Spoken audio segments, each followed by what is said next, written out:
Good evening from Yummy Bay TV, or good night, or good early hours of the morning now, if you get what I mean. We're moving into the next day. Now, I travelled 7 hours today, all in aid of nothing. Didn't realise all the lines, certain lines are closed down in London. So the 4 visits I was meant to do that were 25 minutes apart in all different parts of London ended up taking an hour and a half to get to each one of them, in which case I did what I said what I was going to do. The only thing was I only had 5 minute chats with them all, and now I've got sofa surf tonight. So all in aid of nothing. I could have done it all on the phone, but in the end, it is what it is, and it was what it was. So yep, a wasted journey, if you get what I mean. But just to clarify a couple of things, right? There was a big argument going on in some of my comments the other day about the A-team, the alleged A-team, and the Adamses and blah, blah, blah, when I was talking about Patsy and Tommy. And it was a heated argument between two fellow followers that lasted a whole day, with threats being things being about who's right, who's wrong. One saying they're the encyclopedia, they've read a lot of books. Another saying, listen, mate, the way you're sounding is like you was close to the A-team. Well, the person that said that Terry is not the boss, there's no such thing as a boss, and I'm in wholehearted agreement with this. Like, I always saw Terry as a businessman. I always told you that. For the small amounts of times I had with him, that was my belief. And having met them both, Tommy and Patsy, on separate occasions, but only for small periods of time, I would agree with this guy who says they are all their own bosses, but with different characteristics and ridges, if you get what I mean. When I look into Patsy's eyes, right, and I haven't looked that much, but straight away I picked up on when Billy Bundle done the interview, fair and square. All right, if Bill wants to go up there, rest in peace, my boy, and he's talking about 2 fights with Patsy that he allegedly states quite clearly that he won. Right now, the confusion the other day is not so much whether they had 2 fights or 3 fights. I'm saying that the one that I saw in Chelmsford as a little boy could have been the first or the second one, but it was a skirmish that I can't include as a fight, really, because it got stopped quite early. Everybody was breaking it all up. But to me, on that day, absolutely certain that I believed that if I was going to pick a winner out of the two, I would have picked Patsy. I don't know how the first fight went. Now, when you meet Patsy, right, and this was what one of the features is what I was trying to put across. Not saying the A-team, of course, would have, gone out all guns blazing and done something really horrific or anything. But just reading between the lines a little bit and seeing a little bit of Patsy's character, it would be very difficult for me to believe that a man would be up there saying that they smacked the hell out of him and beat him with ease and smashed him all over the place a good couple of times, right? It didn't remind me of someone who would just sit back and go, oh, yeah, that was right. Oh, we'll leave it like that. Because if we're to believe everything we hear, and remember, I've met them on small occasions, just looking at him, I couldn't imagine him accepting defeat of anyone, if you get what I mean. I don't know about enforcer. I'm not too sure whether that's a label for Patsy or not. But to me, when you look at him, you just feel the aura and presence of Patsy Adams and the way that he looks and the stares. He looks like a serious man who's not going to suffer no bullshit from anyone. And that's why I always said to you, if it was as serious as everybody's made out, why wouldn't there have been comebacks on the outside? What would you think they did? Shake hands afterwards? I can't imagine Patsy Adams shaking arms after a straightener of any kind. I don't care about which is old school and which isn't, if you get what I mean. But it's just one theory. It doesn't mean that I'm right. But like I said to you, it was just one thing that I saw, and it was a skirmish. And to me, it looked like Patsy was getting the better. I don't know when the first one, or if this was a third one, or if this was a second one, but I know this took place in Chelmsford, right? So that's that. So I hope I clear that matter up for you. This is only my opinion about bosses and who's the leader and all that kind of stuff.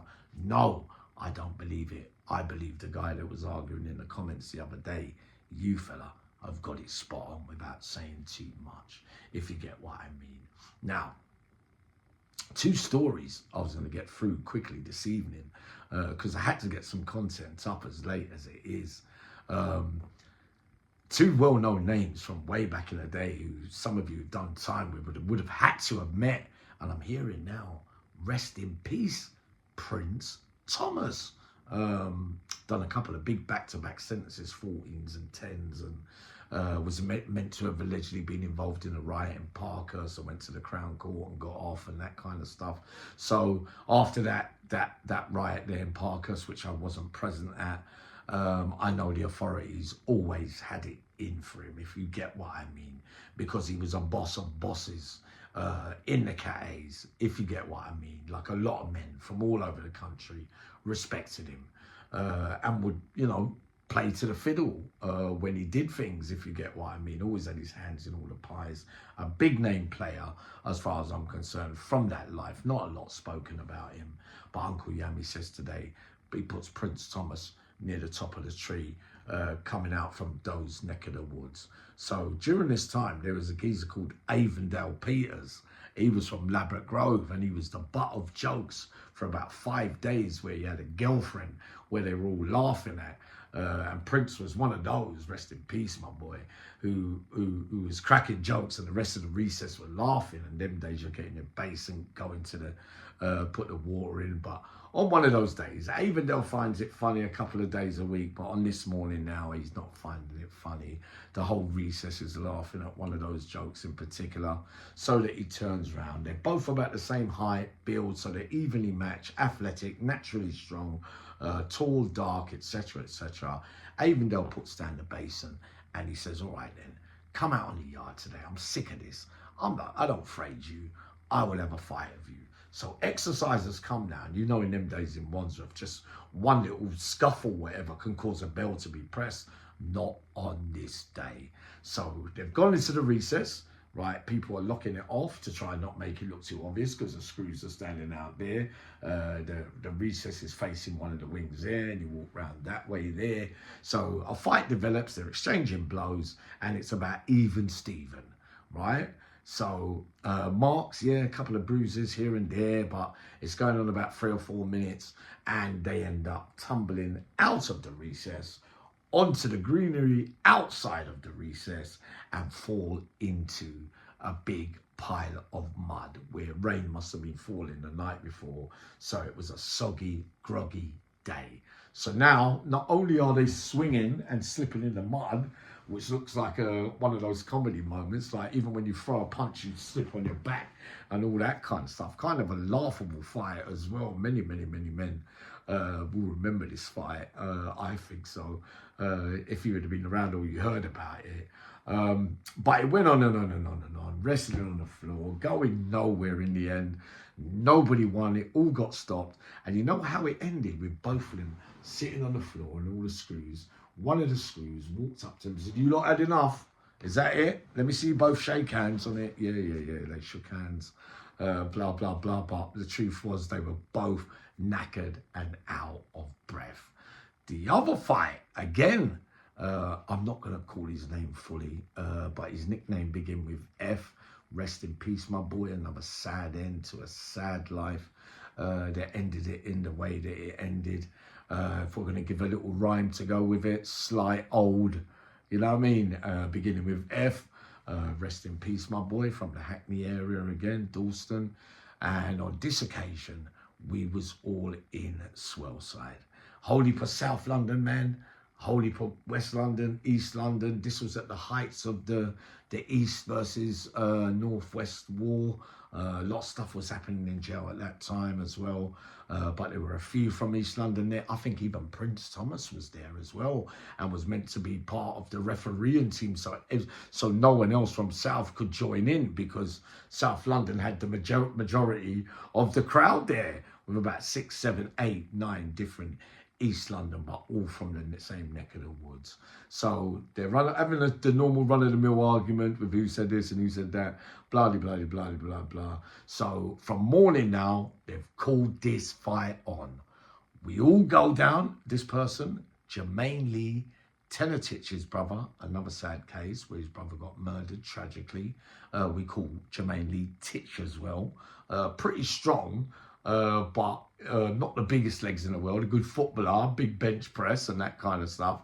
But the other fella was more physically, you know, fit, built more like a tank, if you get what I mean, stocky. Had previous fights as well. Watched him. So did Titch as well. He was used to having the odd fight here and there. So everybody's boosted up this fight, right? Clapham Junction Battersea versus East London. You know how it can go. The referees are all sorted. I think even Monty, Rudy from Brixton, was going to be the South London referee, right? So nobody else can't join in. So now everybody's hyped up this fight. So they've gone into the recess, right? And everybody's like, they're taking off their jackets and da-da-da-da-da. And remember, the Swellside yard is really, really big, massive. So, right, so everybody's sizing each other up. The first little twig of the fight is that Titch has thrown one and bang, bang on the chin.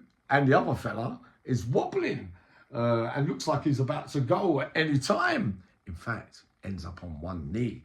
But then everybody's blocking it, stopping it, no, which I'm guilty of as well sometimes.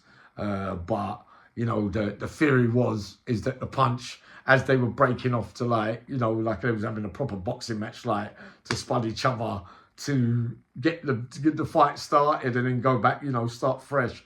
Apparently, what happened was, instead of going for the spud to shake hands, all right, fair fight, no weapons. In fact, Titch has landed one and half wobbled him, if you get what I mean. So they seized it up a little bit. Now, this fight went on for quite some time as well. Exchanging blows, evenly matched, even though I would have put my whole money on the F-man, the sly old F-man, winning this battle. How wrong I was. He got back into it anyway after a bad start and the wrestling and then the punching and but by the end, I couldn't come up with a winner. Many will say Titch won that. I know he always says, yeah, my greatest fight I took on, and then you know, people get gassed and everything. A lot of people say that he won that on points, but Uncle Yami just says that goes down as one of my great fights as well. Nothing like a big atmosphere as well. It can either make you lose your nerve or your bottle, or you're not prepared, or you're half-hearted. Because sometimes, I don't know what it is, but I think the person who calls it on for the fight, when it's like you return, you say, all right, then I'll fight you then. All of a sudden, not all men, but I think sometimes it gives you an advantage when if another person offers you out and you say, yes, I'm your huckleberry. I think it, you know, whether a man was gesturing or trying to get the psychological advantage by, you know, putting it on you first to try and get you a little bit jittery, which can happen along the years. I mean, it's happened to me where you're not so good when it's on you, like to make, but you're good when, you know, you do it yourself kind of thing without any thought process, and you just go and do it done because you can overthink yourself with these things. Nerves play a major part in battles, especially when you've got all your mates there and all lot of other sectors. Some people are thinking about more of losing and what it's going to feel like if I don't get it right, which again can take your eye off the ball because you've still got to complete the job that's in front of you. So yeah, many of you lot will remember that from Swellside as well. And just to let you know, because you've been asking me for so long about Lee Duffy, right, in the 90s, because you know Uncle Yami never got a chance to meet him. Now, many men are saying to me, yeah, I mean, Brian Cockrell, Lee Duffy, all these names, you know, like all the great fighters that I haven't seen fight with my own eyes, which is why I've put them in my hardest men. We'll do that soon, if you like. And many asking me the same questions. Why ain't Lee Duffy? Why ain't Brian Cockrell? Because 1, 2 is I never saw you fight. I know that Brian Cockrell's is verified because the amount of Geordies I met over the years, the percentage-wise, out of 100%, 90% say exactly what he says, and what many others say out here, it is what it says on the jar lid. And they asked me how would he have coped in the KAs. I think Brian would have coped perfectly well. You asked me the same about Lee Duffy. I think Lee Duffy would have been another kind of, not like Warren Slaney, because there's only one Warren Slaney, but Lee Duffy reminds me of somebody that his first thought process is to let his fist do the talking. Now, I can tell you, right, but it's hearsay because I didn't see it.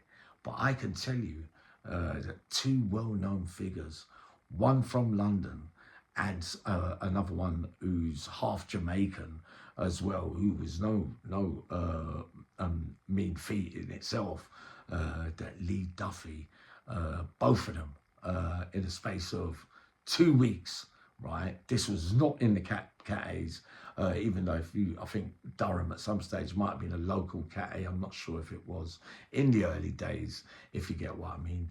But both these fights took place in Durham, I believe. Or one of them might have been Winston Green. I can't be sure. But both of them, and one of them is a well-known name. And he made mincemeat of him. And that person that I'm talking about with Duffy, was in one of my hardest men in part 2 or 3, not part 1, so not giving too much away, if you get what I mean, because we like to show respect sometimes on Uncle Yami B, sometimes, but sometimes you just got to be brutally honest. And obviously haven't seen Lee Duffy fight, but I listened to loads along the years. I listened to people's versions about who would win out of Brian and Lee Duffy. And up till to now, even if I talk to Brian and ask Brian about it, Brian never says to me that he reckons he can wipe the floor with Lee Duffy. But along the years, my honest opinion from all over Newcastle, Middlesbrough, everything that comes under Geordie land, I would say to you that out of 100%, I say like 55% to 45 will say that they think on most times out of 10 Brian Cockrell would have won. But then I've met some other Geordies that have said to me, Yami, no. I've seen them both fight over a number of years, and I believe Lee Duffy would have been the king of the Geordie land. But I never got to see them fight. But just to let you know, soon, if you want, you can ask me and say, Yami, can you give us, what you heard about who he fought and where and what happened and I might be able to do that for you, but not what I saw. So this is a pretty long blog for this time of night. So just checking in with a couple of light stories and, of course, clarifying what I believe about the A-team. Sending special love to you all.